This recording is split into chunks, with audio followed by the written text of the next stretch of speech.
TAAT is Technologies for African Agricultural Transformation.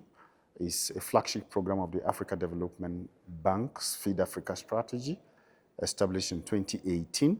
And TAAT seeks to double up production, food productivity and production across Africa. TAAT seeks to make Africa a net exporter of food. TAAT seeks to disseminate technologies at high level, scale up the adoption of path-breaking technologies across Africa. TAAT seeks to make Africa self-sufficient in major crops. So these are part of the objectives outlined for TAAT as enshrined in the Feed Africa strategy of the African Development Bank.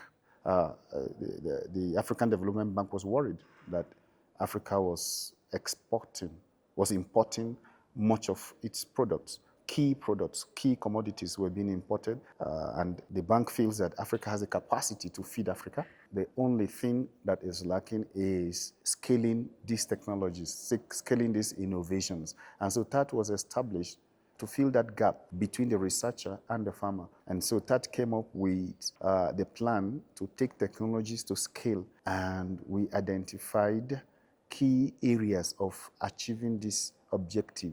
Cassava, Africa has considerable advantage in cassava production. Africa is, through IITA, has developed varieties that are transforming cassava production across the world. And so Africa has comparative advantage because of our soil, because of our temperature, because of our climate, supports the growing of cassava. And IITA, based in Nigeria, has come up with varieties that can give up to 40 to 45 tons per hectare in farmer fields. And so we discovered that cassava is a key crop for Africa, not just because the African heads of states in 2018 declared cassava as a poverty fighter, but because cassava has also import possibilities. Countries in Africa were importing rice from Asia, majorly from Asia. And with the support from the African Development Bank through the SADC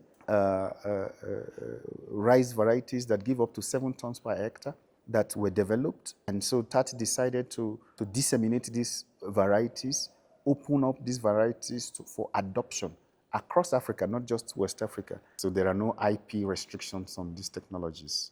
So why are they not getting to the farmers? We discovered that, first of all, there is need to fund scale-up of these innovations so that farmers get to know of these technologies and then farmers get to adopt them.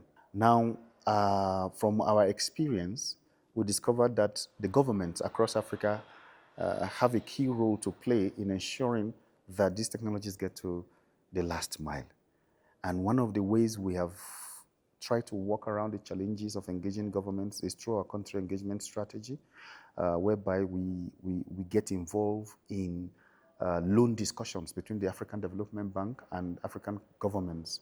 And so when these countries sign these loan agreements with the governments and then with the banks, particularly multilateral development banks like the African Development Bank, the World Bank, and the Islamic Development Bank, we insert these technologies into the agreements, which locks the country into ensuring that they disseminate these technologies to their farmers. One key challenge I will talk about is that of policy bottlenecks.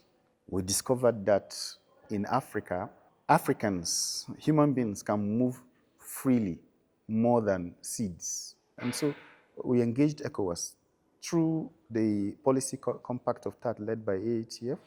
Engagements were made with ECOWAS and other regional bodies to harmonize these policies. Yeah, having participated in all the editions of ACAT, we see ACAT as a very welcome development, and hence our support for it right from the first and to the second edition. And we see considerable improvements along the thematic focus and also the engagement with countries, which is very, very important, because we cannot transform African agriculture without engaging African governments. And ACAT and its organizers are doing that effectively.